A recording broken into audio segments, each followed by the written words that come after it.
ദാസന്മാർ കടന്നു വന്നിരിക്കുന്ന എല്ലാ പ്രിയപ്പെട്ടവർക്കും കർത്താവായ യേശു ക്രിസ്തു നാമത്തിൽ വന്ദനത്തെ അറിയിക്കുന്നു. ഒരു പ്രാവശ്യം കൂടെ കർത്താവിൽ സലായിരിപ്പാൻ സ്വർഗ്ഗം നമ്മെ ഇടയാക്കിയ വലിയ സ്നേഹത്തിനായ കർത്താവിനെ സ്തുതിക്കുന്നു. കഴിഞ്ഞ ആഴ്ചയിലായിട്ട് നാം പഠിച്ചു വരുന്ന കാര്യം എന്ന് പറയുന്നത് ആത്മീയ വരങ്ങൾ എന്താണ് എന്നതിനെക്കുറിച്ചാണ് നമ്മൾ ചിന്തിക്കുന്നത്. അതിനോടുള്ള ബന്ധത്തിൽ ചില കാര്യങ്ങൾ കൂടെ ഒന്നിച്ച് ചിന്തിക്കുവാൻ കർത്താവിൽ ശരണപ്പെടുന്നു. ദൈവസഭയുടെ ഫലപ്രദമായ വളർച്ചയ്ക്കും പ്രവർത്തനത്തിനും ആത്മീയ വരങ്ങൾ വളരെ അത്യന്താപേക്ഷിതമാണ് എന്നാണ് ദൈവത്തിൻ്റെ വചനം നമ്മെ പഠിപ്പിക്കുന്നത്. ആത്മവരങ്ങളെക്കുറിച്ചും ദാനങ്ങളെക്കുറിച്ചുമുള്ളതായ വ്യക്തമായ അറിവ് നമുക്കില്ലാത്തതിനാൽ പലപ്പോഴും പല പരാജയങ്ങൾ ദൈവസഭയ്ക്ക് ദൈവജനത്തിൻ്റെ ഇടയിൽ ഉണ്ടാകുന്നതായിട്ട് നമുക്ക് മനസ്സിലാക്കുവാൻ കഴിയുന്നുണ്ട്. എന്നാൽ അതിനെക്കുറിച്ചുള്ള വ്യക്തമായ അറിവ് നമ്മുടെ ജീവിതത്തിൽ നേടിയെടുക്കുന്നത് ദൈവവചന പഠനത്തിൽ കൂടെയാണ്. ആയതിലേക്ക് പ്രിയപ്പെട്ടവരെ ഏവരെയും ഒരു പ്രാവശ്യം കൂടെ ദൈവസന്നിധിയിൽ അതിനായിട്ട് ക്ഷണിക്കുന്നു. നമുക്കൊന്നിച്ച് ചിന്തിക്കുവാൻ സ്വർഗ്ഗം നമ്മെ ഇടയാകട്ടെ. വിശുദ്ധ വേദപുസ്തകത്തിൽ നമ്മൾ ഇംഗ്ലീഷിൽ വായിക്കുമ്പോൾ സ്പിരിച്വൽ ഗിഫ്റ്റ് എന്നാണ് ആത്മവരം എന്നതിന് കൊടുത്തിരിക്കുന്ന പദം. അപ്പോൾ തന്നെ മലയാളത്തിൽ നമ്മൾ ആത്മദാനങ്ങളെന്നും ആത്മവരങ്ങളെന്നും രണ്ട് പദങ്ങൾ നമ്മൾ ഉപയോഗിക്കാറുണ്ട്. പക്ഷേ ഇംഗ്ലീഷിലൊരു പദമാണ് സ്പിരിച്വൽ ഗിഫ്റ്റ് എന്നാണ് നമുക്ക് കാണാൻ കഴിയുന്നത്. എന്നാൽ ഈ ദാനങ്ങളും വരങ്ങളും രണ്ടും രണ്ടാണ് എന്നുള്ളതായ കാര്യം നമ്മൾ പലപ്പോഴും മനസ്സിലാക്കാറില്ല. ഒന്നായിട്ടാണ് നമ്മൾ മനസ്സിലാക്കുന്നത്. എന്നാൽ ദാനം എന്ന് പറയുന്നത് എല്ലാവർക്കും ദൈവം നൽകുന്നതായ ദൈവത്തിൻ്റെതായ കൃപയാണ്. അത് രക്ഷയോടുള്ള ബന്ധത്തിൽ ദൈവം നൽകുന്നതാണ്. ദൈവത്തിൻ്റെ ദാനമാണ് രക്ഷ എന്നത്. അപ്പോൾ ആ ദൈവത്തിൻ്റെ കൃപ എന്ന് പറയുന്നത് ദൈവത്തിൻ്റെ ദാനമാണ്.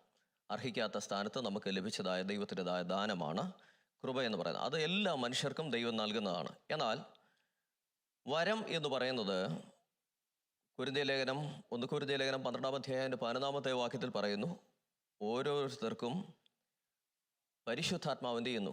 താൻ ഇച്ഛിക്കും പോലെ ഓരോരുത്തർക്കും വരം വിഭജിച്ചു പകുത്തു കൊടുക്കുന്നു എന്നാണ് നമുക്ക് കാണാൻ കഴിയുന്നത്. അപ്പോൾ പരിശുദ്ധാത്മാവ് ആത്മസ്നാനം പ്രാപിച്ചവർക്ക് നൽകുന്നതാണ്.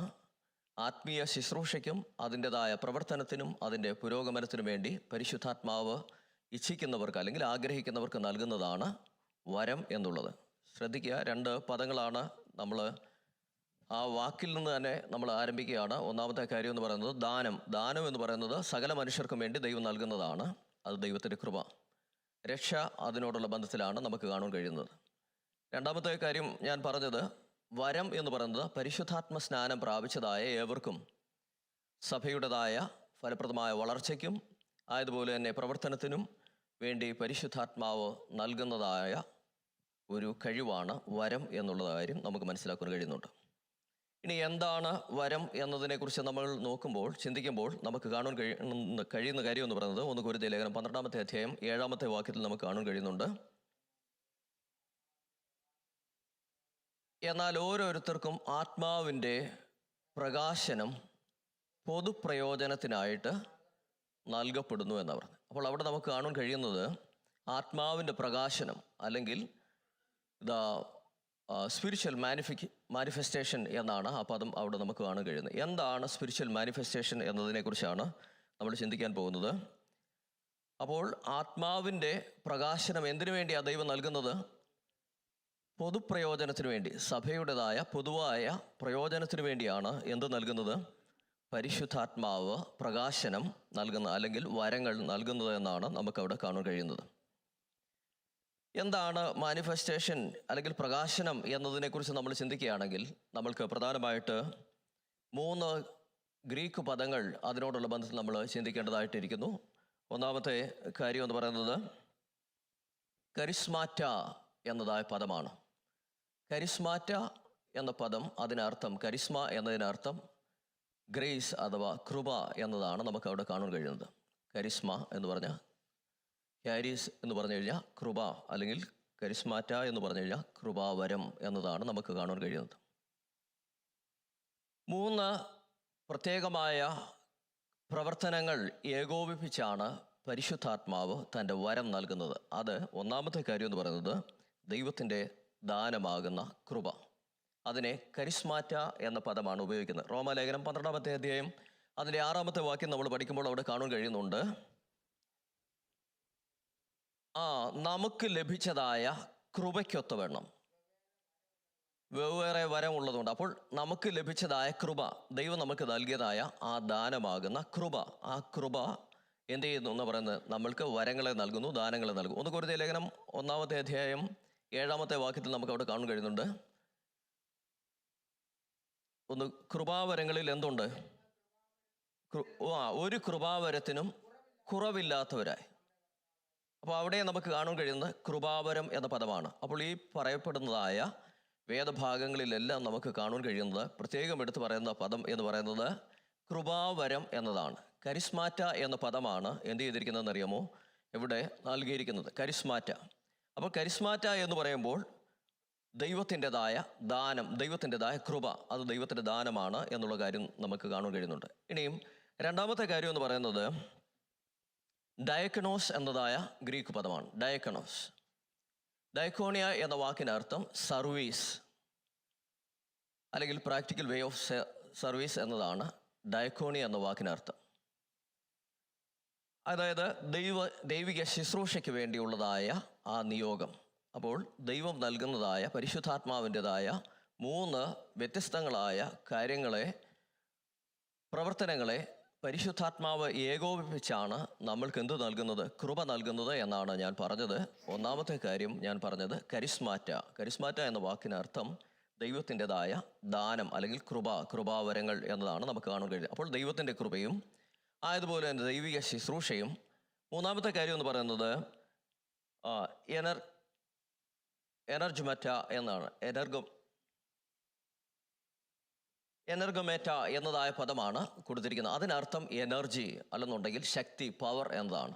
അപ്പോൾ എല്ലാവരിലും പ്രവർത്തിക്കുന്നതായ ഏക ആത്മാവ്, ആ ഏക ആത്മാവ് എന്ത് ചെയ്യുന്നു? നമ്മൾക്ക് എല്ലാവർക്കും ദൈവത്തിൻ്റെതായ ശക്തി നൽകുന്നു. അപ്പോൾ ഈ 3 കാര്യങ്ങളെ സംയോജിപ്പിച്ചുകൊണ്ട്, ഏകോപിപ്പിച്ചുകൊണ്ടാണ് ദൈവം എന്ത് ചെയ്യുന്നതെന്ന് അറിയാമോ? കൃപാവരങ്ങളെ നൽകുന്നത്. അതായത് ദൈവത്തിൻ്റെതായ ദാനമാകുന്ന കൃപ, ദൈവിക ശുശ്രൂഷ, ആയതുപോലെ തന്നെ ദൈവത്തിൻ്റെതായ പരിശുദ്ധാത്മാവിൻ്റെ ശക്തി. ഈ 3 കാര്യങ്ങളെ ഏകോപിപ്പിച്ചാണ് എന്ത് ചെയ്യുന്നത്? ദൈവത്തിൻ്റെതായ ആത്മാവിൻ്റെ പ്രകാശനം നമ്മൾക്ക് നൽകുന്നത്. ദൈവിക ആത്മാവിൻ്റെ പ്രകാശനം നമുക്ക് നൽകുന്നത് എന്തിനാണ് എന്ന് നമ്മൾ മനസ്സിലാക്കി കഴിഞ്ഞു. അത് ദൈവസഭയുടേതായ പുരോഗമനത്തിന് വേണ്ടിയാണ്. ദൈവത്തിൻ്റെ സഭയുടേതായ പ്രവർത്തനത്തിനും അതിൻ്റെ പുരോഗമനത്തിനും വേണ്ടിയാണ് ദൈവം എന്ത് നൽകുന്നത്? ദൈവത്തിൻ്റെ വരം നൽകുന്നത്. അപ്പോൾ വരവും ദാനവും തമ്മിൽ വ്യത്യാസമുണ്ടെന്ന് ഞാൻ പറഞ്ഞു. ദാനം എന്ന് പറയുന്നത് ദൈവത്തിൻ്റെതായ കൃപയാണ്, അത് സൗജന്യമായി എല്ലാവർക്കും നൽകുന്നു. എന്നാൽ ആത്മസ്നാനം പ്രാപിച്ചവർക്കാണ് ദൈവം എന്ത് നൽകുന്നത്? വരം നൽകുന്നത് എന്നാണ് പറഞ്ഞത്. വരം എന്ന് പറയുന്നത് എന്താണ് എന്ന് ചോദിച്ചു കഴിഞ്ഞാൽ അത് മാനിഫെസ്റ്റേഷൻ ഓഫ് ദ സ്പിരിറ്റ് അഥവാ ദൈവത്തിൻ്റെ ആത്മാവിൻ്റെ പ്രകാശനം എന്നാണ്. എന്താണ് ഈ പ്രകാശനം എന്ന് ചോദിച്ചു കഴിഞ്ഞാൽ 3 കാര്യങ്ങളെ സംയോജിപ്പിച്ചുകൊണ്ടാണ് പരിശുദ്ധാത്മാവ് പ്രവർത്തിക്കുന്നത്. അതായത് ദൈവത്തിൻ്റെ ദാനമാകുന്ന കൃപ, ദൈവത്തിൻ്റെതായ ശുശ്രൂഷ, ദൈവത്തിൻ്റെതായ ശക്തി. ഈ 3 കാര്യങ്ങളെയും സംയോജിപ്പിച്ചുകൊണ്ട് ആണ് ദൈവം നമ്മൾക്ക് എന്ത് നൽകുന്നത്? ദൈവത്തിൻ്റെതായ കൃപ നൽകുന്നത് എന്നാണ് നമുക്ക് അവിടെ കാണാൻ കഴിയുന്നത്.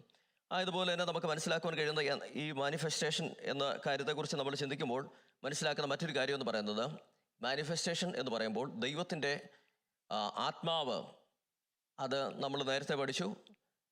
ആത്മാവിനെ കുറിച്ച് പഠിക്കുമ്പോൾ നമ്മൾക്കത് അദൃശ്യമാണെന്നാണ് പറഞ്ഞത്.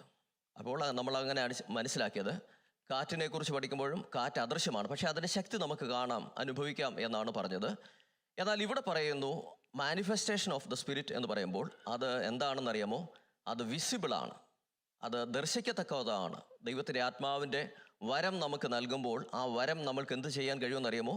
അത് അതിൻ്റെ പ്രവർത്തനത്തെ നമുക്ക് ദർശിക്കുവാൻ കഴിയും. ആയതുപോലെ തന്നെ വളരെ വ്യക്തമായിട്ടാണ് ആ ആത്മവരം നമുക്ക് നമ്മിൽ വെളിപ്പെടുന്നത് അല്ലെങ്കിൽ പ്രവർത്തിക്കുന്നത്. അതുപോലെ തന്നെ ഈ ആത്മവരത്തിന് എന്തുണ്ടെന്നറിയാമോ? ഈ മാനിഫെസ്റ്റേഷനിൽ എന്തുണ്ടെന്നറിയാമോ? ദൈവത്തിൻ്റെ ശക്തി ഉണ്ട് എന്ന് നമുക്ക് കാണാൻ കഴിയുന്നു. അപ്പോൾ തന്നെ ഇറ്റ് ഈസ് ആൻ എക്സ്പീരിയൻസ്. ഇതെന്താണ്? ഒരു അനുഭവമാണ്. അപ്പോൾ മാനിഫെസ്റ്റേഷൻ എന്ന് പറയുമ്പോൾ പരിശുദ്ധാത്മാവിൻ്റെ മാനിഫെസ്റ്റേഷൻ അല്ലെങ്കിൽ പരിശുദ്ധാത്മാവിൻ്റെ പ്രദർശനം എന്ന് പറയുമ്പോൾ അത് വിസിബിളാണ്, അത് വ്യക്തമാണ്, അത് പവർഫുള്ളാണ്, ശക്തമാണ്. ആയതുപോലെ തന്നെ ഇതൊരു എക്സ്പീരിയൻസ് ആണ് എന്നുള്ളതായ കാര്യം നമ്മൾ മനസ്സിലാക്കുക. അപ്പോൾ ഞാൻ പറഞ്ഞു വരുന്ന കാര്യം എന്ന് പറയുന്നത് എന്താണ് വരം എന്നതിനെ കുറിച്ചാണ് പറയുന്നത്. അതിനെക്കുറിച്ചുള്ളതായ കാര്യങ്ങളാണ് പറയുന്നത്. അപ്പോൾ മാനിഫെസ്റ്റേഷൻ ഓഫ് ദ സ്പിരിറ്റ് എന്ന് പറയുന്നത് അത് വിസിബിളും ക്ലിയറും പവർഫുള്ളും ആൻഡ് എക്സ്പീരിയൻസ് ആണെന്നുള്ള കാര്യം നമ്മൾ മനസ്സിലാക്കണം. അപ്പോൾ ദൈവം നമുക്ക് ദാനങ്ങളെ തരും അല്ലെങ്കിൽ വരങ്ങളെ തരുമ്പോൾ ആ വരം നമ്മിൽ ഒതുക്കി വെക്കുവാനല്ല, അത് പകരം നമ്മിൽ നിന്ന് പുറത്തേക്ക് വരേണ്ടതാണ് എന്നാണ് നമ്മൾ മനസ്സിലാക്കേണ്ടത്. നമ്മൾ ഇൻഡ്വെല്ലിംഗ് ഓഫ് ദ സ്പിരിറ്റിനെ കുറിച്ച് പഠിക്കുവാനിടയിൽ തീർന്നു, അല്ലെങ്കിൽ ആത്മാവിൻ്റെ അധിവാസത്തെക്കുറിച്ച് നമ്മൾ പഠിക്കുവാനിടയിൽ തീർന്നു. അപ്പോൾ ആത്മാവിൻ്റെ അധിവാസത്തെക്കുറിച്ച് നമ്മൾ പഠിക്കുമ്പോൾ പല വിധത്തിലുള്ളതായ പ്രകടമായ മാനിഫെസ്റ്റേഷൻ അല്ലെങ്കിൽ നമുക്ക് ആത്മാവിൻ്റെ അധിവാസത്തിൽ നമുക്ക് കാണാൻ കഴിയുന്നുണ്ട്. എന്തൊക്കെയാണ് എന്നുള്ള കാര്യം നമ്മൾക്കറിയാം. അനവധി കാര്യങ്ങളുണ്ട്.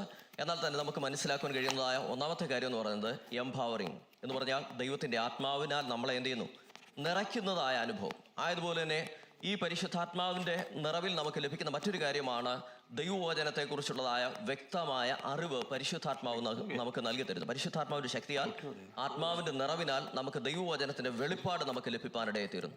ആയതുപോലെ തന്നെ നമ്മളെ എന്ത് ചെയ്യുന്നു, നമ്മളെ പഠിപ്പിക്കുന്നു, നമ്മളെ ഇൻസ്ട്രക്ട് ചെയ്യുന്നു. എന്തിനു വേണ്ടിയാണ്? ദൈവത്തിൻ്റെ വഴിയിൽ നടക്കുവാൻ, ദൈവിക വഴിയിൽ നടക്കുവാൻ വേണ്ടി പരിശുദ്ധാത്മാവ് നമ്മളെ എന്ത് ചെയ്യുന്നു, നമ്മളെ പഠിപ്പിക്കുന്നു. ആയതുപോലെ തന്നെ ക്രിസ്തുവിനോട് അനുരൂപരായി തീരുവാൻ വേണ്ടി പരിശുദ്ധാത്മാവ് നമ്മളെ സഹായിക്കുന്നു. ഇതെല്ലാം നമുക്ക് ലഭിക്കുന്നത് പരിശുദ്ധാത്മാവിൻ്റെ നിറവിനോടുള്ള ബന്ധത്തിലാണ്. നമുക്ക് ഈ ദാനങ്ങൾ, ഈ വരങ്ങളൊക്കെ നമുക്ക് കർത്താവ് നൽകുന്നത് എന്നുള്ള കാര്യമാണ് നമ്മൾ മനസ്സിലാക്കുന്നത്. ഞാൻ ഇവിടെ പറഞ്ഞത് ഇൻഡ്വെല്ലിംഗ് ഓഫ് ദ സ്പിരിറ്റിന്, അപ്പോൾ മാനിഫെസ്റ്റേഷൻ ഓഫ് ദ സ്പിരിറ്റ് അല്ലെങ്കിൽ പരിശുദ്ധാത്മാവിൻ്റെ പ്രദർശനത്തിന് വ്യത്യസ്തങ്ങളായ അനുഭവങ്ങളുണ്ട്. അത് ഞാൻ പറഞ്ഞു, അത് ക്ലിയറാണ്, അത് പവർഫുള്ളാണ്, അത് വിസിബിളാണ് എന്നുള്ളതായ കാര്യം ഞാൻ പറഞ്ഞു. അതുപോലെ എക്സ്പീരിയൻസ് ആണെന്ന് പറഞ്ഞു. അപ്പോൾ തന്നെ ഞാൻ പറഞ്ഞ കാര്യം എന്ന് പറയുന്നത് ഇൻഡ്വെല്ലിംഗ് ഓഫ് ദ സ്പിരിറ്റ് എന്ന് പറയുന്നത് അതിൻ്റെയും വ്യത്യസ്തങ്ങളായ അനുഭവങ്ങളുണ്ട്. അതൊന്നാമത്തെ കാര്യം എന്ന് പറയുന്നത് നമ്മളെ എന്ത് ചെയ്യുന്നു, ആത്മനിറവിൽ നമുക്ക് എന്ത് ലഭിക്കുന്നു, പരിശുദ്ധാത്മാവിൻ്റെ നിറവ് നമുക്ക് ലഭിക്കുന്നു. ആ നിറവിനോടുള്ള ബന്ധത്തിൽ നമുക്ക് പല അനുഭവങ്ങൾ, അനുഗ്രഹങ്ങൾ നമുക്ക് ലഭിക്കുന്നുണ്ട്. ഒന്നാമത്തെ കാര്യം എന്ന് പറയുന്നത് ദൈവവചനത്തിൻ്റെ വെളിപ്പാട് നമുക്ക് നൽകുന്നത് പരിശുദ്ധാത്മ നിറവ് പ്രാപിക്കുമ്പോഴാണ്. അല്ലെ ആ വെളിപ്പാട് അല്ലെങ്കിൽ ദൈവവചനത്തെക്കുറിച്ചുള്ള ആഴമായ അറിവ് നമുക്ക് പരിശുദ്ധാത്മാവ് നൽകുന്നു. ആയതുപോലെ തന്നെ പരിശുദ്ധാത്മാവ് നൽകുന്ന മറ്റൊരു കാര്യമാണ് നമ്മളെ പഠിപ്പിക്കുന്നു. നമ്മളെ ഏത് വഴിയിൽ നടക്കണം, കർത്താവിൻ്റെ പാതയിൽ നടക്കുവാൻ വേണ്ടി പരിശുദ്ധാത്മാവ് നമ്മളെ വളരെ വ്യക്തമായിട്ട് പഠിപ്പിക്കുന്നു. ആയതുപോലെ തന്നെ ക്രിസ്തുവിൻ്റെ സ്വഭാവത്തോട് അനുരൂപരാകുവാൻ വേണ്ടി പരിശുദ്ധാത്മാവ് നമ്മളെ പഠിപ്പിക്കുന്നു എന്നുള്ളതായ കാര്യമാണ് നമുക്ക് മനസ്സിലാക്കുവാൻ കഴിയുന്നത്. ഞാൻ ഇവിടെ പറയുന്നതായ കാര്യം എന്ന് പറയുന്നത് ഇൻഡ്വെല്ലിംഗ് ഓഫ് ദ സ്പിരിറ്റ് അല്ലെങ്കിൽ പരിശുദ്ധാത്മാവിൻ്റെ അധിവാസം, ആത്മനിറവ് ദൈവം നമുക്ക് തന്നുവെങ്കിൽ ആ നിറയപ്പെട്ടതായ ആത്മാവ് അതൊരിക്കലും ഒതുക്കി വെക്കുവാൻ വേണ്ടി ഉള്ളതല്ല. ഒരു ബോട്ടിൽ ഒരു കുറേ ദ്രാവകം അല്ലെങ്കിൽ ഒരു ലിക്വിഡ് ഫോമിലുള്ളതായ എന്തെങ്കിലും കാര്യങ്ങൾ ഒരു ബോട്ടിലിനകത്ത് നമ്മൾ നിറച്ചു വെക്കുന്നത് പോലെ നിറച്ചു വെക്കുവാൻ വേണ്ടി അല്ല പരിശുദ്ധാത്മാവിനെ ദൈവം നമുക്ക് നൽകിയത്. നമ്മൾ പഠിച്ചു യോഹന്നാന്റെ സുവിശേഷം 7-ാമത്തെ അധ്യായം 38-ാമത്തെ വാക്യത്തിൽ നമ്മൾ ചിന്തിക്കുവാനിടയിൽ തീർന്നു, എന്നിൽ വിശ്വസിക്കുന്നവൻ്റെ ഉള്ളിൽ നിന്ന് തിരുവെഴുത്ത് പറയുന്നത് പോലെ ജീവജലത്തിൻ്റെതായ നദി എന്ത് ചെയ്യുമെന്ന് പറഞ്ഞത്, ഒഴുകുവാനിടയായി തീരും എന്നാണ് പറയുവാനിടയിൽ തീർന്നത്, അവിടെ കാണുവാനിടയായി തീർന്നത്. അപ്പോൾ ജീവജലത്തിൻ്റെ നദി എന്ത് ചെയ്യുന്നതാണ്? ഒരിക്കലും അടങ്ങിയിരിക്കുന്നതല്ല, ഒരിക്കലും ഒരു കണ്ടെയ്നറിനകത്ത്, ഒരു പാത്രത്തിനകത്ത് ഒതുക്കി വെക്കുന്നതല്ല. അതിനുവേണ്ടിയല്ല പരിശുദ്ധാത്മാവിനെ ദൈവം നമുക്ക് നൽകിയത്.